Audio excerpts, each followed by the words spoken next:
प्रीति speak channel में आप सभी लोगों का हार्दिक स्वागत है।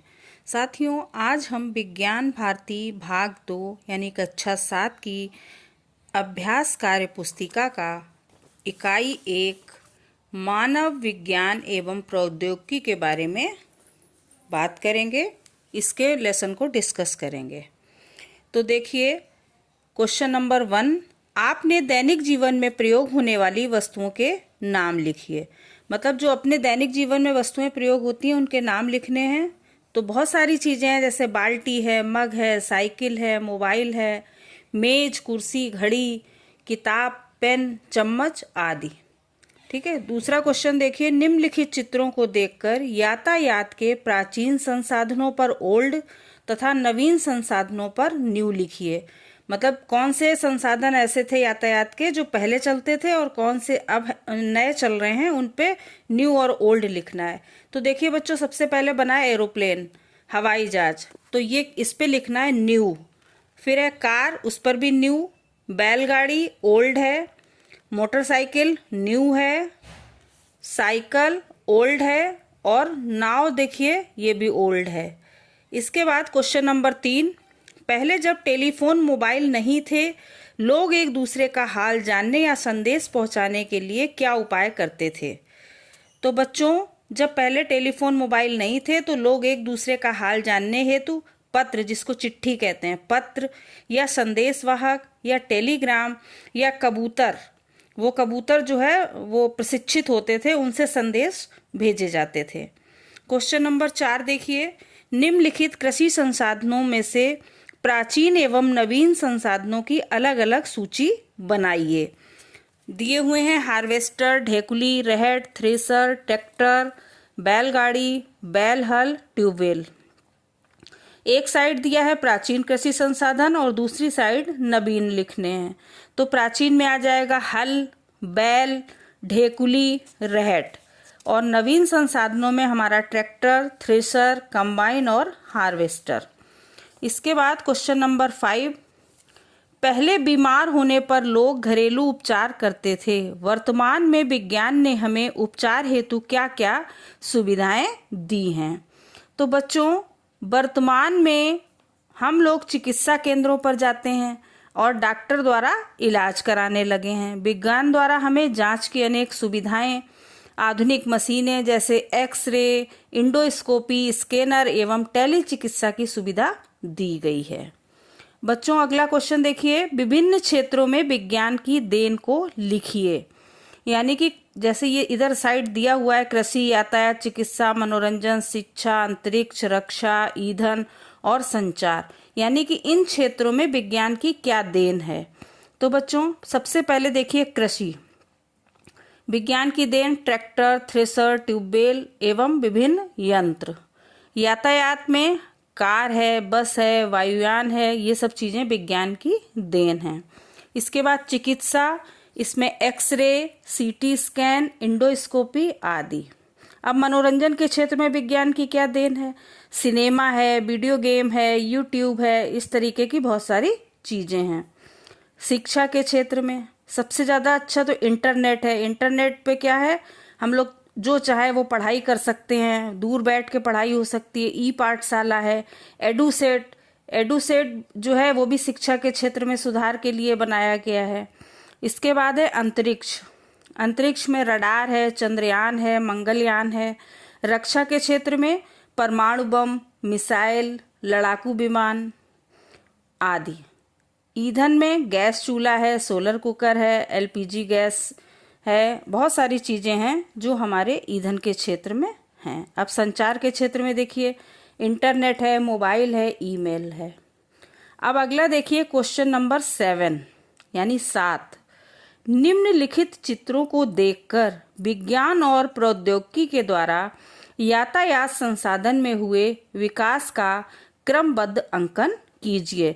यानी कि किसका आविष्कार पहले हुआ, उसको पहले लिखना है और धीरे धीरे जो है उससे कैसे विकास हुआ है इसका अंकन करना है। तो बच्चों, सबसे पहले आदमी पैदल चलता था, तो पैदल चलते हुए आदमी को 1 नंबर। उसके बाद फिर जानवर वगैरह के साथ चलने लगा तो उसको 2 नंबर। फिर पहिए का आविष्कार हुआ, तो यानी 3 नंबर, जब पहिए का आविष्कार हो गया तो ये पहिया लगा के बैलगाड़ी का आविष्कार हो गया, तो इसको 4 नंबर। और 5 नंबर में ये आधुनिक संचार के साधन जैसे ट्रेन है, कार है, एरोप्लेन है, ये सब चीज़ें आ जाती हैं। अब क्वेश्चन नंबर 8 देखिए, सोचिए और उत्तर दीजिए। यदि विद्युत का आविष्कार न हुआ होता तो वर्तमान में कौन कौन सी समस्याएं हो सकती थीं? तो बच्चों, अगर विद्युत का आविष्कार ना हुआ होता तो विकास के क्रम में हम बहुत पिछड़ जाते। विद्युत से चलने वाले यंत्र हैं, जैसे पंखे हैं, एसी हैं, घड़ियां हैं, फ्रिज है, कूलर है, ये सब संसाधन भी नहीं होते, और औद्योगिक क्रांति भी नहीं होती। और सूर्यास्त के बाद क्या होता, अंधेरा हो जाता, हम लोग बहुत सारे काम कर लेते हैं, वो सारे काम हम लोग नहीं कर पाते। आप क्वेश्चन नंबर 9 देखिए, सुमेलित कीजिए। स्तंभ का और स्तंभ खा को सुमेलित कीजिए। तो पहला है स्तंभ का में स्टील उत्पादन। तो स्टील उत्पादन जो है इसको मिलाना है हमें, दुर्गापुर में है। स्टील उत्पादन का जो कारखाना है वो दुर्गापुर में है। हाइड्रो इलेक्ट्रिक पावर स्टेशन ये पारीछा में है। एटॉमिक पावर स्टेशन ये नरौरा में है। और नेशनल थर्मल पावर स्टेशन ये अनपरा में है। अब प्रश्न 10 देखिए, कृषि के क्षेत्र में विज्ञान के नियमों व सिद्धांतों के प्रयोग से विभिन्न वस्तुओं के उत्पादन में आशातीत वृद्धि हुई है। कृषि के क्षेत्र में विभिन्न क्रांतियों का संबंध किस वस्तु के उत्पादन से है? तो बच्चों, हरित क्रांति जो है वो जो हमारा ये गेहूं और धान है इससे संबंधित है, तो फसल से संबंधित हो गई। श्वेत क्रांति दुग्ध यानी दूध से संबंधित है। पीली क्रांति तिलहन उत्पादन से है। और भूरी क्रांति हमारा उर्वरक जो रासायनिक खाद होती है उससे संबंधित है। और नीली क्रांति जो है वो मत्स्य या मछली से संबंधित है। अब बच्चों क्वेश्चन नंबर 11, नीचे दिए गए वैज्ञानिकों के चित्र को पहचानिए और उनके सम्मुख दिए गए स्थानों पर उनके नाम व उपलब्धि लिखिए। तो बच्चों, ये जो पहला चित्र बना हुआ है ये MS स्वामीनाथन का है। ये हरित क्रांति के जनक थे। दूसरा देखिए, ये डॉक्टर वर्गीस कुरियन का है जो श्वेत क्रांति के जनक हैं। श्वेत क्रांति दुग्ध उत्पादन से संबंधित है। इसके बाद क्वेश्चन नंबर 12, निम्नलिखित दिए गए शब्दों में से उचित शब्द चुनकर रिक्त स्थान की पूर्ति कीजिए। देखिए दिया हुआ है इंटरनेट, GPS, पृथ्वी, त्रिशूल और LPG। इसमें A नंबर देखिए, अपनी भौगोलिक स्थिति जानने के लिए का प्रयोग करते हैं। तो बच्चों GPS का प्रयोग करते हैं। B देखिए, डैश अग्नि एवं डैश भारतीय मिसाइल हैं। तो बच्चों पृथ्वी और त्रिशूल आएगा। पृथ्वी, अग्नि एवं त्रिशूल भारतीय मिसाइल हैं। C देखिए, खाना बनाने की गैस है। तो LPG खाना बनाने की गैस है।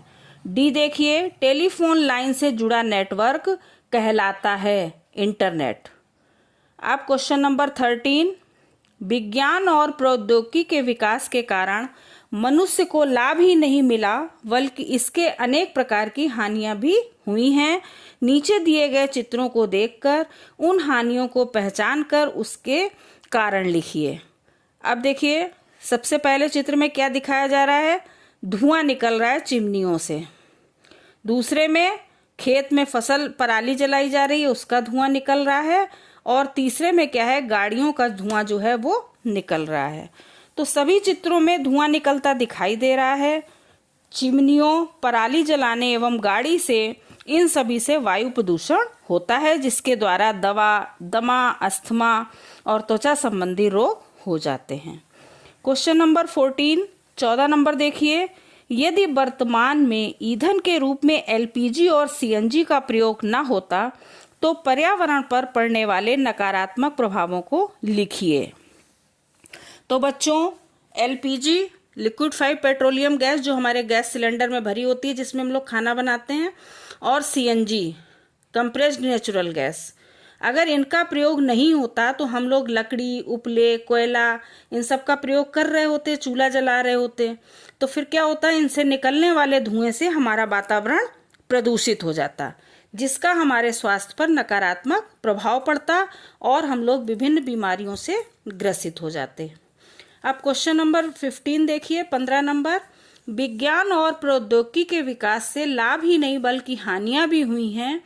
पर्यावरण असंतुलित हुआ है जिस कारण वातावरण में प्रदूषण बढ़ता जा रहा है। निम्नलिखित चित्रों को देखकर उन प्रदूषणों के नाम व कारण लिखिए। तो बच्चों, इन चित्रों में, दोनों चित्रों में जल प्रदूषण को दिखाया जा रहा है। पहले चित्र में जल में बहाया जाने वाला अपशिष्ट है और दूसरी में नदियों में कूड़ा करकट फैलाया जा रहा है। तो ये दोनों चीजें जो है जल प्रदूषण फैलाती हैं।